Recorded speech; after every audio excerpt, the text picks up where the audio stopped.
Test में अगर marks नहीं आ रहे हैं, you are getting frustrated without your particular subject, उस पर तुम फ्रस्ट्रेट उतार रहे हो, तो वो लोगों का रिजल्ट नहीं आता है। कभी भी याद रखना, कभी भी याद रखना।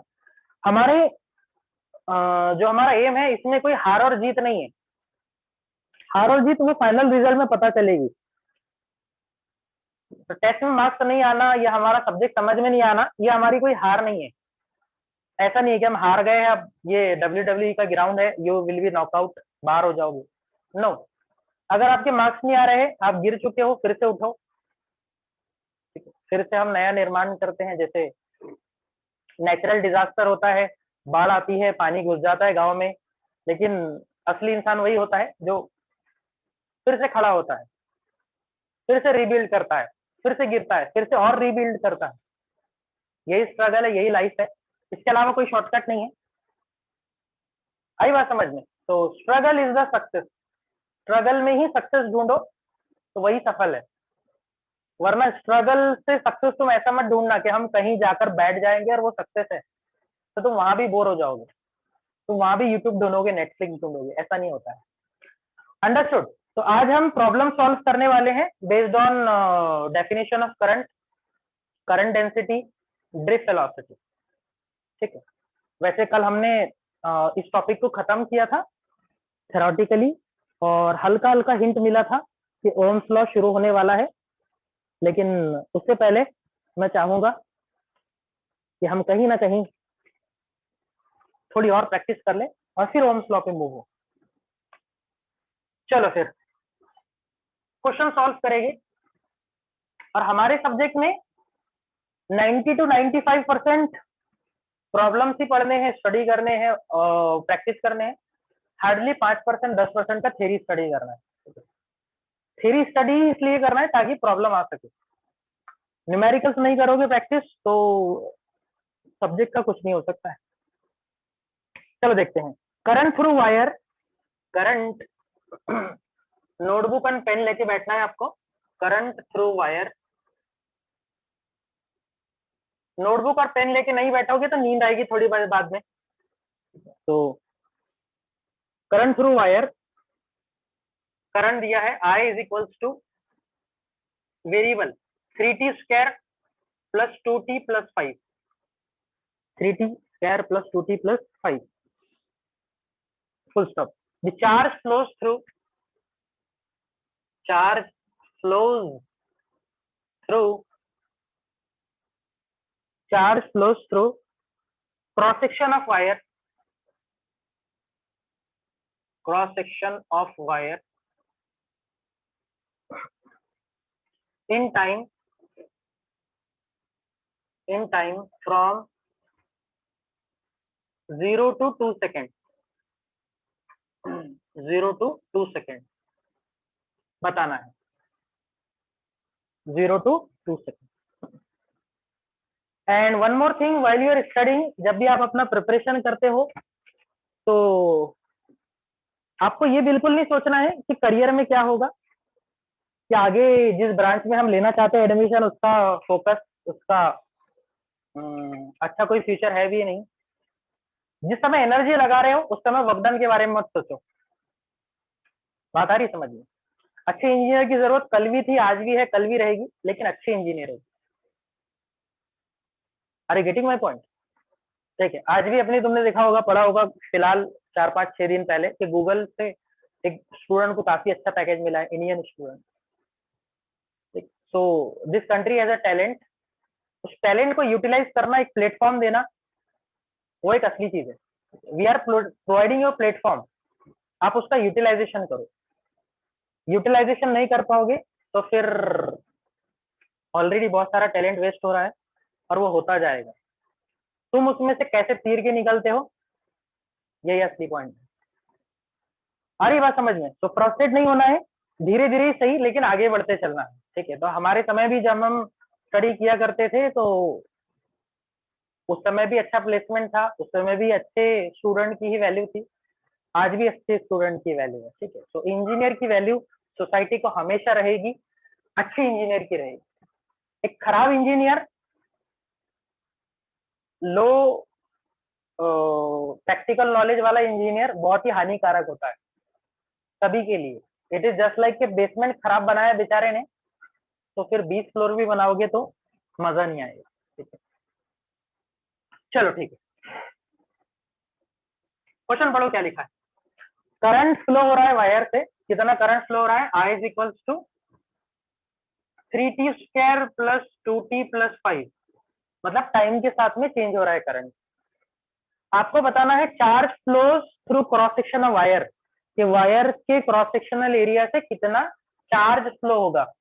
चार्ज का सिंबल Q होता है, और कहां से कहां बताना है, 0 से 2 सेकेंड के लिए, 0 से 2 सेकेंड के लिए। तो टाइम का वैल्यू दिया है 0 to 2 सेकेंड, टी का value 0 to 2 second.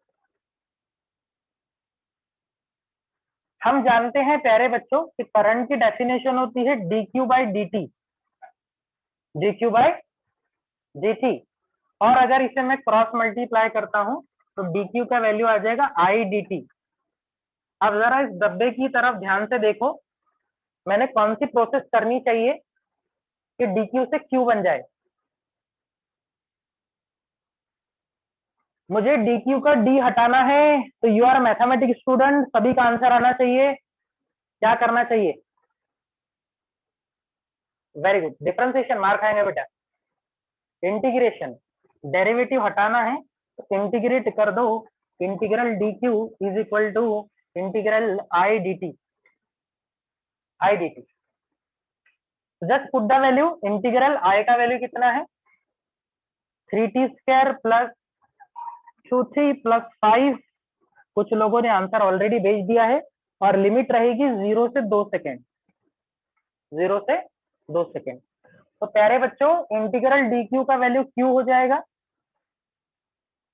T square का integration T cube by 3, T का इंटीग्रेशन टी स्क्वायर बाई 2, और 5 का इंटीग्रेशन 5t। 2 से 2 कैंसल, 3 से 3 कैंसल। पहले अपर लिमिट रखो, लोअर लिमिट तो 0 ही है। आंसर बताओ,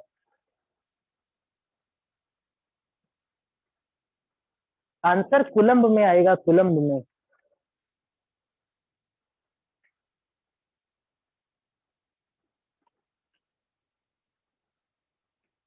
answer will be in coulomb.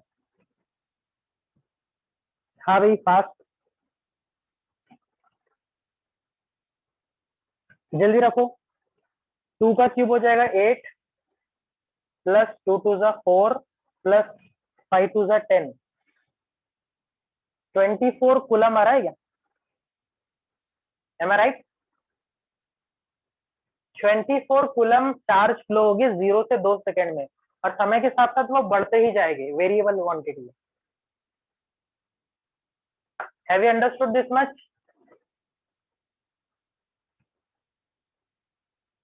Simple question. हाँ भी रिप्लाई करो, सो रहे हैं क्या, सो रहे हैं क्या भाई कुछ लोग। मैं देखता हूँ कौन कौन कमेंट कर रहा है। 24, 24, 28 भी आया है किसी का आंसर।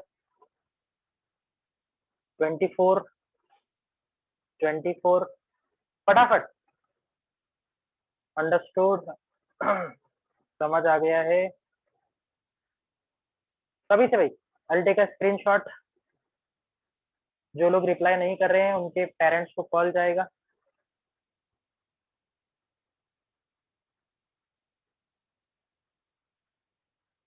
ओके विठल, चलो एनी डाउट इन दिस। अब इसमें बस इक्वेशन चेंज हो सकता है, और समय का ड्यूरेशन चेंज हो सकता है। जो स्लॉट है ना टाइम का, 0 से 2 की जगह हो सकता है 2 से 4 बोल दे। तो पहले अपर लिमिट माइनस करके लोअर लिमिट, बाकी प्रक्रिया सेम रहेगी प्यारे बच्चों।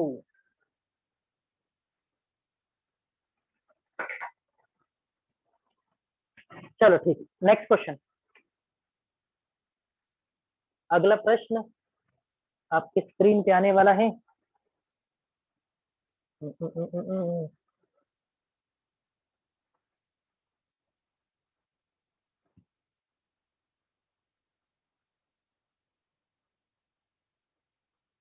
चलो थोड़ा अच्छी क्वालिटी का लेते हैं।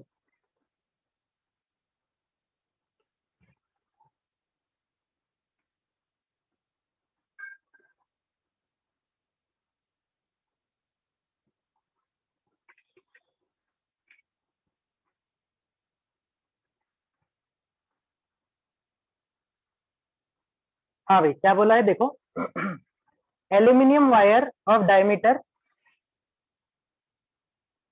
Aluminium wire of diameter,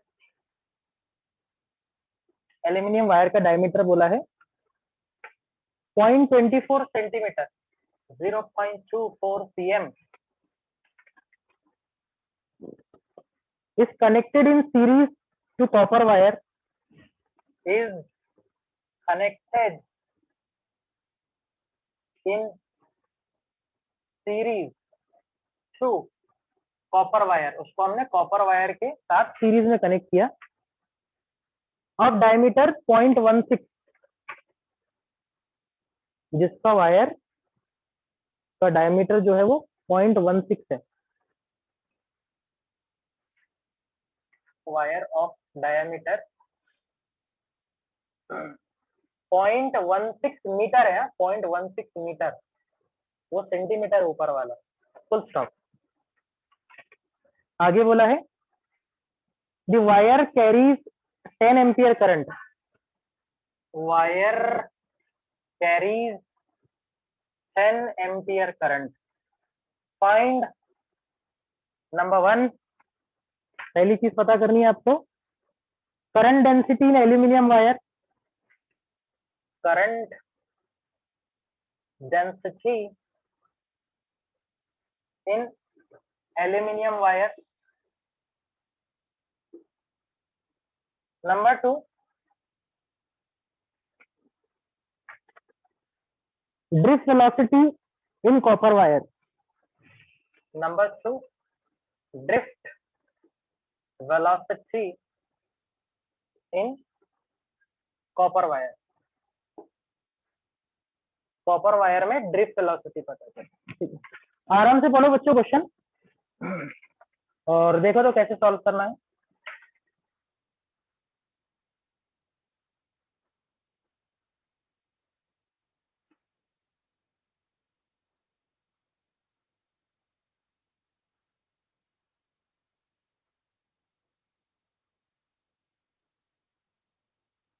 point 16 वो भी सेंटीमीटर रहना चाहिए, तो प्रिंट मिस्टेक रहेगा।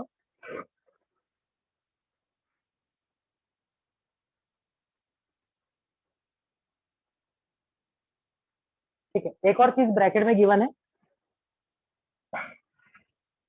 Concentration of electron in copper wire, एक और चीज गिवन है ब्रैकेट में, इसको सेंटीमीटर कर दो 0.16, और एक चीज गिवन है concentration of electron in copper NCU 8.4 10 की पावर 28 है शायद, चेक कर लेगा।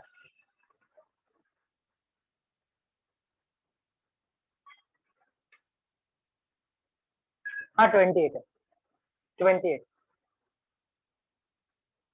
यस वर्धा। ध्यान से सुनो, मैंने आपको वेरी फर्स्ट लेक्चर में एक बात सिखाई थी कि एक जाड़े वायर से अगर पतले वायर को कनेक्ट भी करते हो तो उसका डेंसिटी चेंज होगा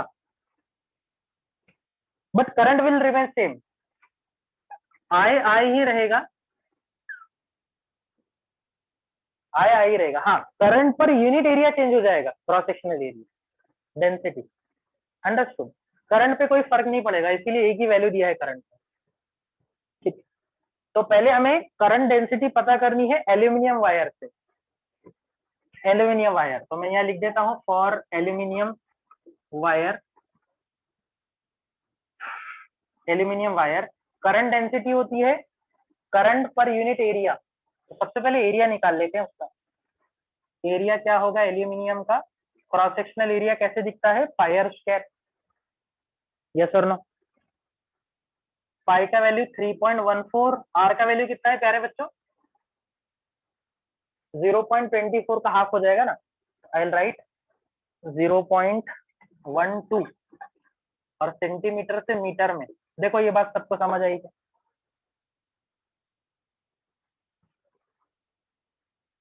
अंडरस्टूड दिस स्टेप, सेंटीमीटर को मीटर में कन्वर्ट कर लिया, बोलो भाई फटाफट।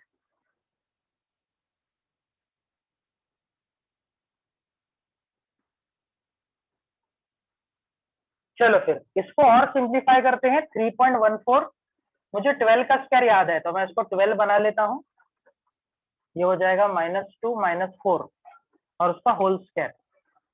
0.12 को मैंने 12 लिख दिया है। 12 12 12 12, तो एरिया हो जाएगा 3.14।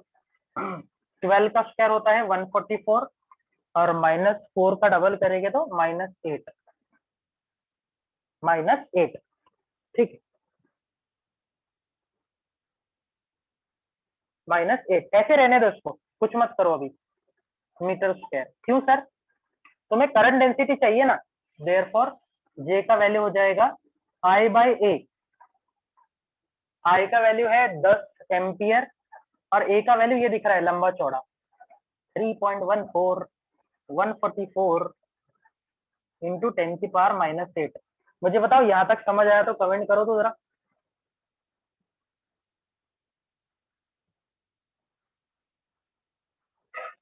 Have you understood this? Any problem यहाँ तक किसी को?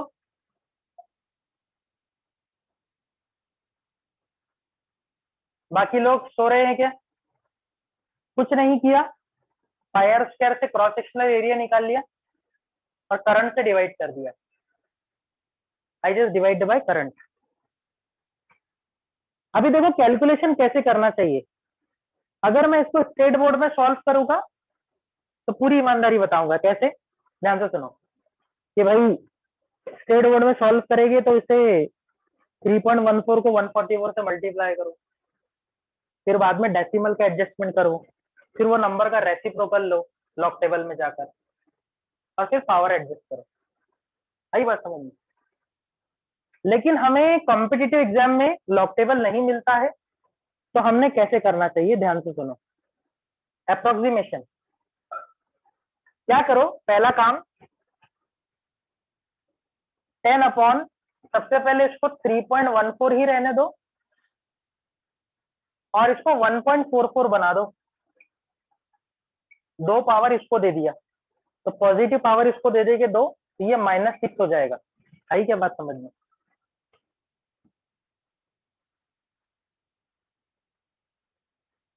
आया समझ में? ऐसा करने से क्या होगा सर?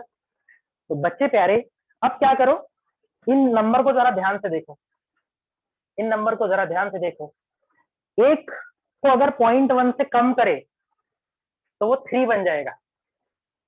ध्यान से देख, 3.14 को 0.1 से घसरा दिया तो वो 3 बन जाएगा, अप्रोक्सीमेशन। और 1.4 को थोड़ा बढ़ा दिया तो वो 1.5 हो जाएगा, अप्रोक्सीमेशन। अरे समझ रहे हो कि बाउंस जा रहा है? बोलो जल्दी से। Very good. तो इसको 3 बना दो और इसको 1.5 बना दो और 1.5 बनाने के बाद उसको 3/2 लिख दो। 3/2 3/2 देखो मैं बताता हूँ, साइड में बताता हूँ। देखो 10 अपॉन, इसको लिखा 3 और इसको 1.5, तो 1.5 कैन बी रिटन एज 3/2 और power as it is. Power as it is, काम खत्म। नीचे का 2 ऊपर चला जाएगा तो ये हो जाएगा 20/9 और नीचे की पावर ऊपर जाएगी तो +6। देखो कितना आसान हो चुका है। 20/9 1 पॉइंट समथिंग आएगा, 1 पॉइंट शायद 2 आएगा, 1.2 power 6, power 6। Have you understood this? ठीक है, 2.2, 9 2 18, 2.2। और कमाल की बात देखो, एक्यूरेट आंसर आया अपना। ऑप्शन में आंसर यही दिया है, 2.2 10⁶ आया कि नहीं? अप्रोक्सीमेशन 3.14 को 3 लिखा, 1.4 को थोड़ा बढ़ा दिया 1.5 और 1.5 को 3/2 लिख दिया है, तो नीचे का 2 ऊपर चला गया, 3 3 9 हो गया। ठीक है, तो ये किसी यूनिवर्सिटी किसी कॉलेज में पढ़ाया नहीं जाएगा तुम्हें, ये कॉमन सेंस होता है। ये कैसे आता है? चीजों को समझ कर, देख कर, थोड़ा सा उस पर समय देना होता है, खुद ब खुद समझ आएगा। हाँ यहाँ ऐसा करना चाहिए, यहाँ ऐसा करना चाहिए। Take a screenshot. स्क्रीनशॉट ले लिया जाए।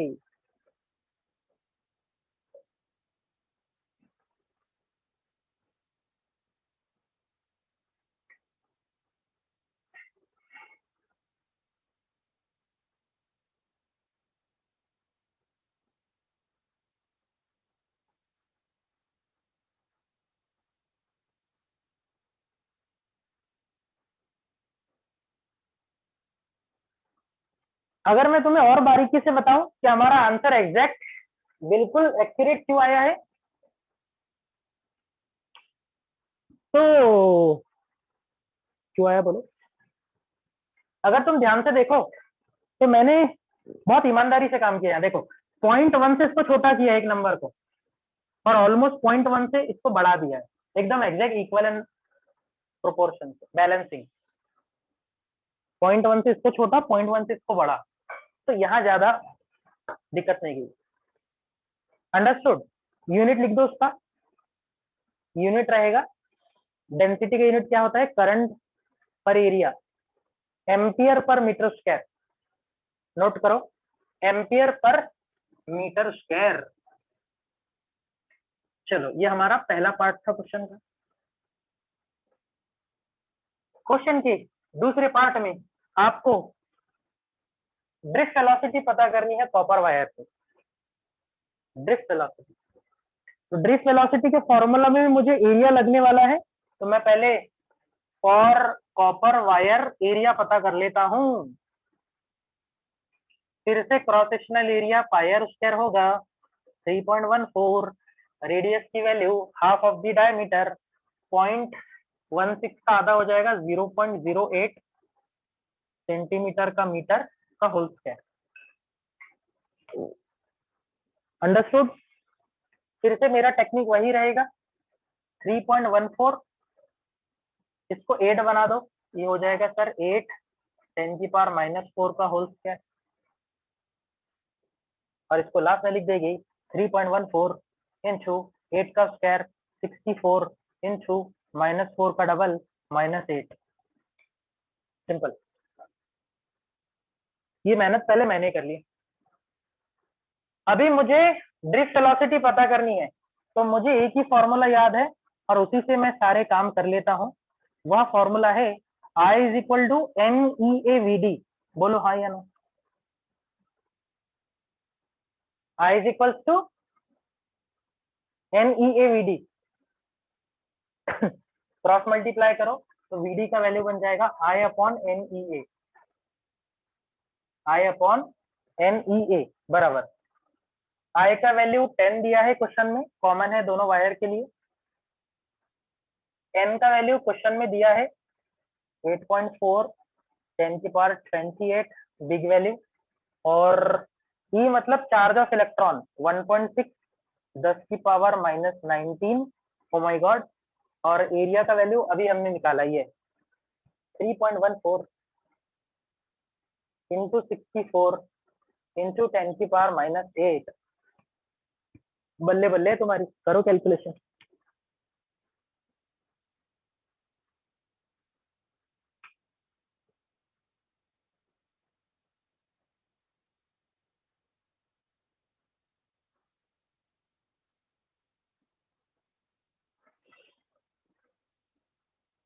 करो तो भाई।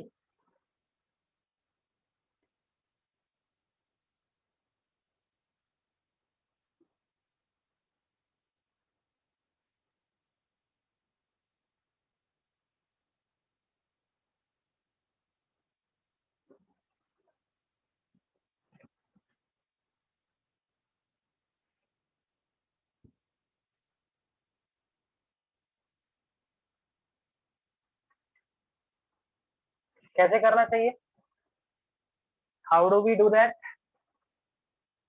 हम ये कैसे करते हैं। देखो, अप्रोक्सीमेशन लगा के देख सकते हो।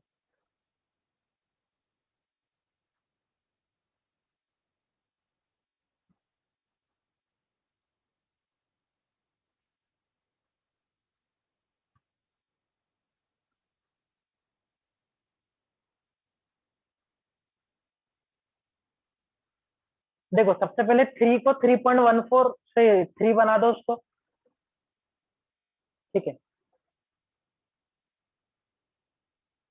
बना दिया 3। हाँ सर, उसके बाद में 1.6 को आप 3/2 लिख सकते हो, अप्रोक्सीमेटली 1.5। अप्रोक्सीमेटली देखो, इसको 3 बना दो, इसको 1.5 बना दो, मतलब 3/2 लिख देंगे इसको। और ये 8.4 है, तो इसको छोटा कर देते थोड़ा, 8 बना दे। ठीक है, और या तो फिर एक काम करो, एक मिनट, इसको 6.4 बनाओ पहले, 6.4। 6.4 बनाएंगे, ये 6.4 के बाद में थोड़ा छोटा कर दो इसको, थोड़ा छोटा करेंगे तो ये 6 हो जाएगा, पावर एडजस्ट करनी पड़ेगी। और 9 नहीं होना चाहिए, एक को 0.4 से कम किया, दूसरे को 0.4 से बढ़ा दो, तो अप्रोक्सीमेटली ये 9 हो जाएगा, 9। तो सारे इजी नंबर बन जाएंगे, 9336। ठीक है, 9336।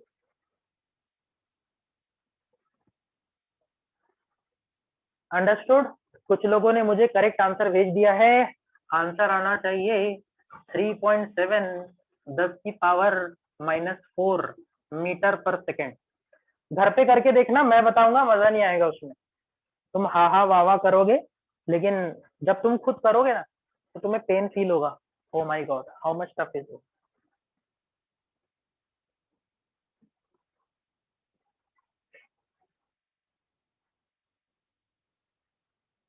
ठीक है, तो देखना कितना क्लोज आते हो तुम इसके। चलो स्क्रीनशॉट ले लो।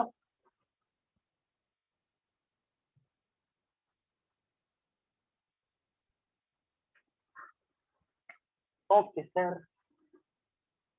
तो ये प्योर ड्रिफ्ट वेलोसिटी का प्रश्न था।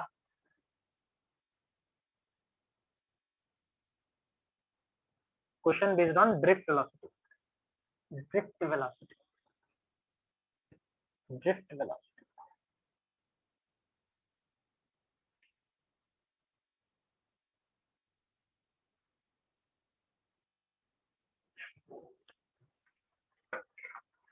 चलो एक प्रश्न और लेते हैं।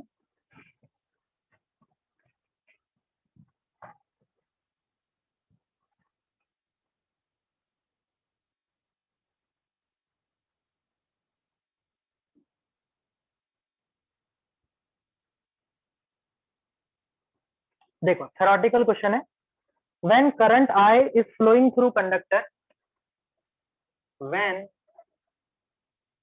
Current I flowing through conductor,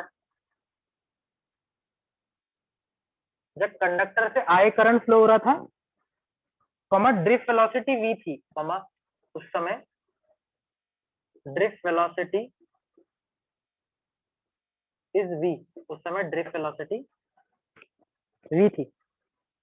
if 2i current is flowing through, if 2i current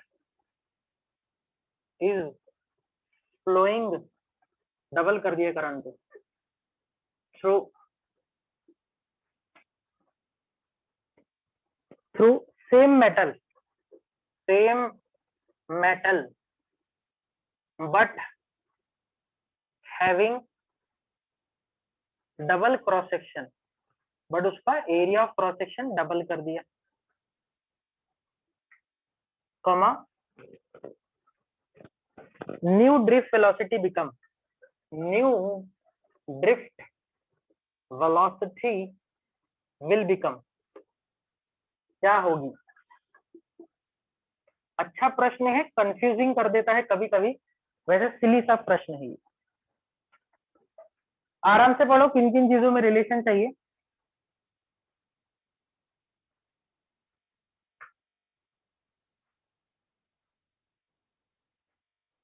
आराम से पढ़ो। And tell me the formula कौन सा लागू होगा, रिलेशन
हाँ भाई बोलो, कौन सा फॉर्मूला लागू होगा?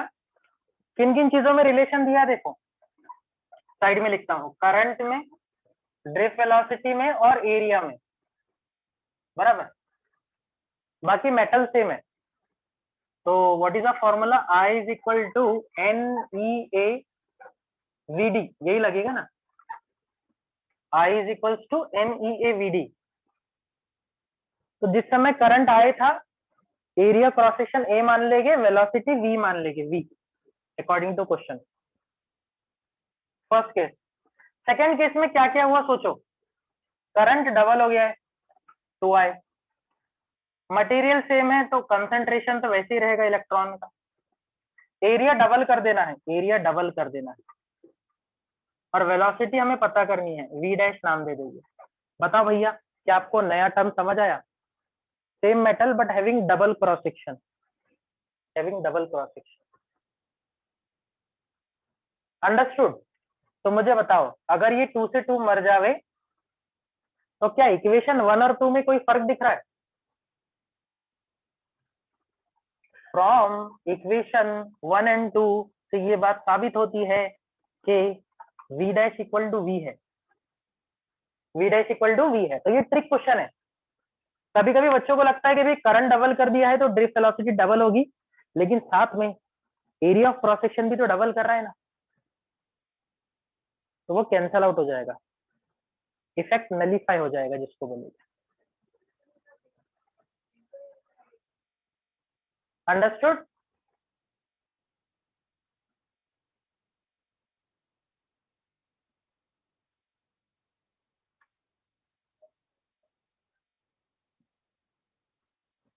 आया भैया, समझ गई?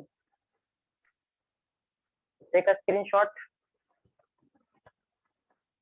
और एक प्रश्न में आपको होमवर्क देता हूं, और फिर हमारा drift velocity in well detail manner समाप्त होता है। फिर कल से हम फोकस करेंगे ओम्स लॉ पे। कल का लेक्चर बिल्कुल भी मिस मत करना, क्योंकि अगला पूरा जो चैप्टर है, जो remaining part of the chapter is depend on Ohm's law. Okay भैया जी? Okay sir.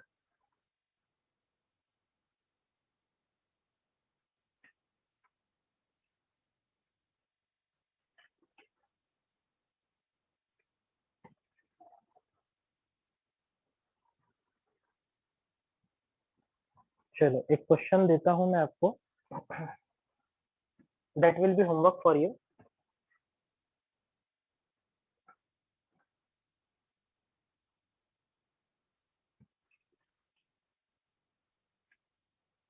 Charge of electron, charge of electron is कितना होता है? 1.6 10 की power -19 coulomb.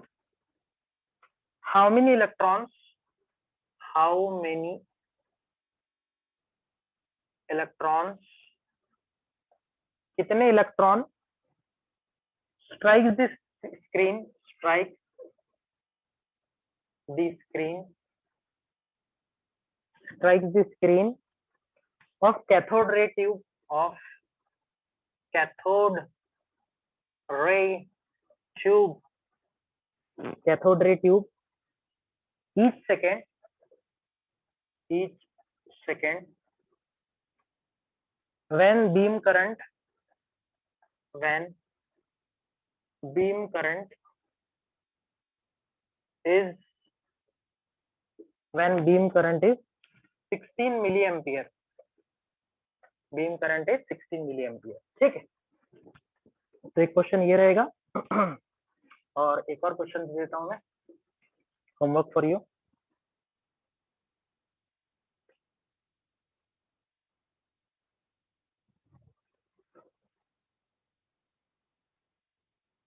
drift velocity, drift velocity does not depend upon, drift velocity किन बातों पर depend नहीं करती है? नहीं करती है। Number 1 cross section, number 2 length number 3 number of free electron, number of free electrons, and last magnitude of current, magnitude of current।